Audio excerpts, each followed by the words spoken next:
और हेल्दी नेता हूँ जो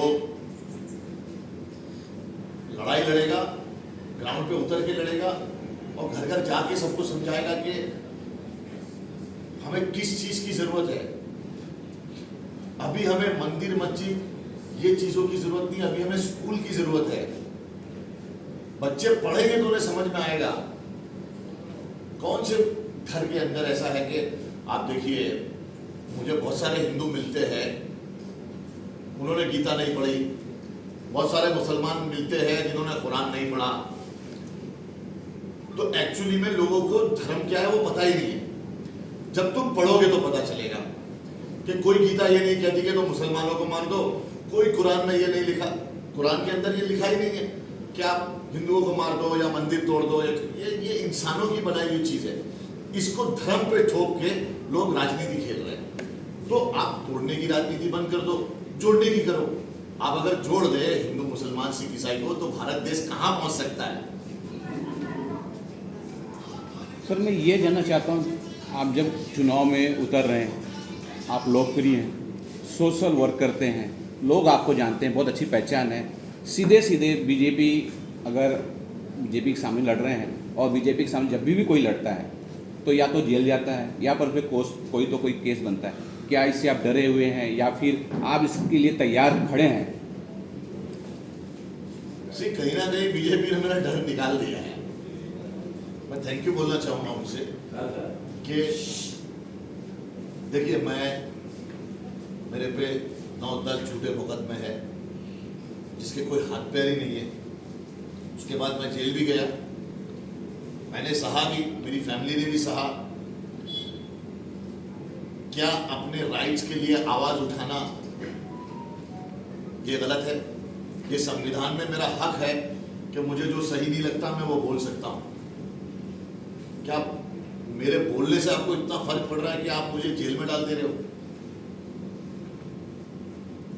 मैं बोलता रहूंगा, मैं फिर आ गया हूं, मैं फिर बोलूंगा, मैं फिर लड़ूंगा, मैं लड़ता रहूंगा। कम से कम मुझे शर्म तो नहीं आएगी तो मैं सोने जाऊंगा कि यार एजाज, देश में मेरी बहनों का बलात्कार हो रहा था, देश में लोग हिंदू मुसलमान कर रहे थे, देश में पढ़े लिखे MBA किए हुए बच्चे जोमेटोज में जाके वेटर बन के खाना दे रहे हैं। उनके माँ बाप उनको बचपन से अपनी जिंदगी सेक्रीफाइस कर दी, अपना खून पसीने का पूरा कमाई निकाला, उसको पढ़ाया और वो पढ़ के उस लायक है कि वो कहीं बड़ी जगह नौकरी कर सके। उसको नौकरी नहीं है, वो जोमेटोज में अपने माँ बाप के सामने खाना लेके देने जा रहा है। उस माँ बाप के दिल पे क्या बीतती है ना, मैं जानता हूँ। मैं भी एक बाप हूँ, अपनी जिंदगी की सारी कमाई लगा के उसने अपने बच्चे को पढ़ाया और उसके बाद अगर वो जोमेटोज में जाके खाना दे रहा है ना, वही जोमेटोज वाला इनसे काम करा के इनका इंसेंटिव भी नहीं दे रहा था। मैंने लड़ाई लड़के उनका इंसेंटिव दिलाया। 5000 बच्चे, वो 5000 आदमी बोले भाई तुमको ही वोट करेंगे। अभी इन लोग ये बोलेंगे एजाज खान या तो किसी को जिताने आया है या किसी को हराने आया है। मैं खुद यहाँ पे लड़के जीतने आया हूँ, ना मैं किसी को हराने आया हूँ, ना मैं किसी को जिताने आया हूँ। 3 चरण के ऑलरेडी चुनाव हो चुके हैं, तो आपने ये पहले से प्लान बना के रखा हुआ था या सडनली 2-4 दिन में? अरे यार, मैंने प्लान बना के यार मेरे का इलेक्शन लड़ा तो इन लोग को लगा यार इसको अंधेरी से आके वहां पे 3500 वोट मिल गए, धीरे लड़के जहाँ पे इसको इतनी सारी, ना मुझे पुलिस परमिशन दी। अभी आप लोग देख लेना, ना मुझे पुलिस परमिशन देंगे और मुझे कई चीज़ों में परेशानी आएगी कि कल बजाओ वहाँ पे आज ये है, परसों वो है। उसके बावजूद मैं 3500 वोट लिया था MLA इलेक्शन में। अब मैं मेहनत करूँगा क्योंकि इन्होंने मेरे 26 महीने तो ऐसे ही खराब कर दिए। 26 महीना मेरे को यूनिवर्सिटी में भेज दिए, दुनिया की सबसे खतरनाक जेल, जहाँ पे 600 की कैपेसिटी में 4000 4500 लोगों को रखा जाता है। खाना मतलब जानवर नहीं खाए, सोना एक के ऊपर एक आदमी सोता है। तो ये सब चीजें मैं देख के आया हूं, तो अब मुझे डर नहीं लगता। अब मुझे डर नहीं लगता किसी चीज़ से, पहले भी नहीं लगता था, लेकिन अब तो बिल्कुल नहीं लगता, सिवाय मेरे अल्लाह के मुझे उसको जवाब देना है।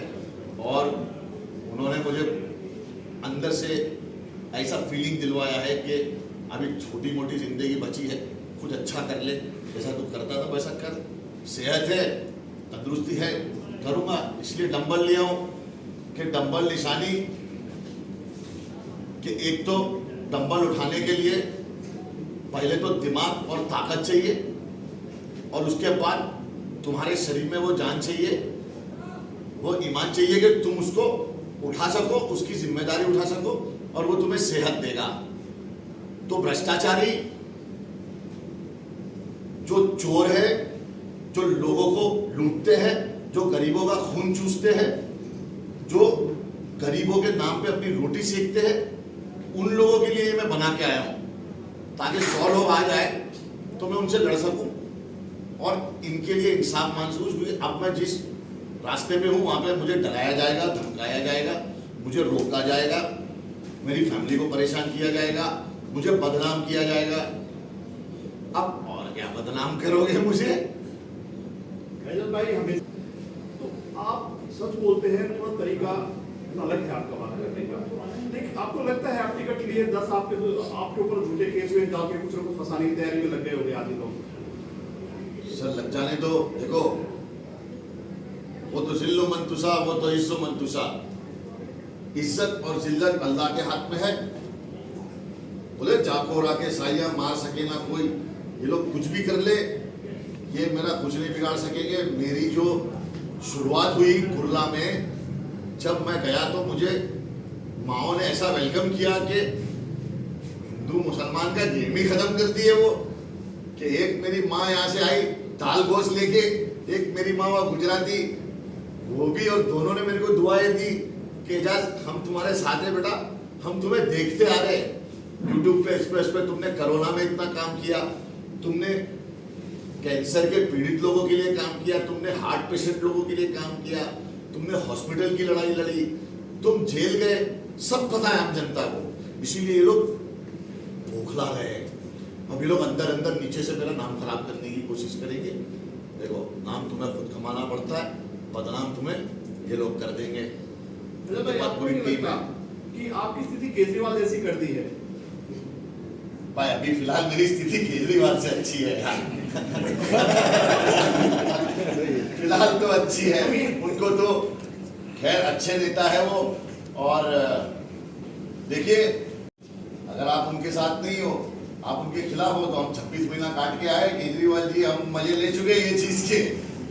सर ये जानना चाहते हैं, उत्तर मध्य मुंबई मतलब वही क्यों, और उसका क्या विशेष, हर कोई जो लड़ता है उनके कुछ मुद्दे होते हैं, आपके मुद्दे क्या होंगे और विशेष? तैयारी क्या की है आपने, क्योंकि बड़ा क्षेत्र है, वक्त कम है, तो सर मेरे साथ जो है वो एक्सपीरियंस लोग जुड़े हुए हैं, मेरे जो भाई लोग हैं, जो कुर्ला में मेरा एक बच्चा है सैफ, जो मेरा छोटा भाई है, वो रोज 2000 बच्चों को खाना खिलाता है, और वो मेरे अल्लाह के बंदे एनजीओ से ट्रेन होके मेरे साथ में है वो। और मेरे साथ ऐसे कई लोग हैं जो ऑलरेडी सोशल वर्कर है, जो ग्राउंड लेवल पे काम करते हैं, और जिनको ये पता है कि एजाज भाई गली गली जाके लोगों को समझा लेंगे कि मैं करना क्या चाहता हूँ। देखिए, महाराष्ट्र का मुद्दा, छोटी जो ये जगह है ना, वहाँ पे क्या है, पढ़ाई, बिजली, पानी। आप टॉयलेट देख लोगे ना इन लोग के, गरीब लोगों के, तो आप बोलोगे क्या। ये मुझे तब समझ में आया जब मैं जेल गया।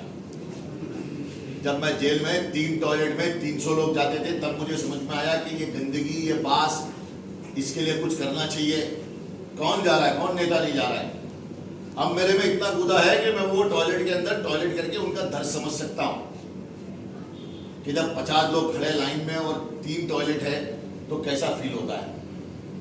मेरी लड़ाई थोड़ी लंबी है। मुझे देखो, बिल्डिंगों में रहने वालों को कोई प्रॉब्लम नहीं है भाई।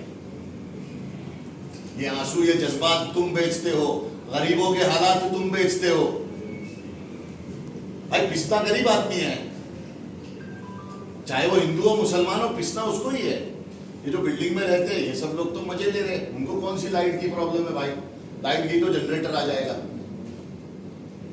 आप स्ट्रगल कीजिए।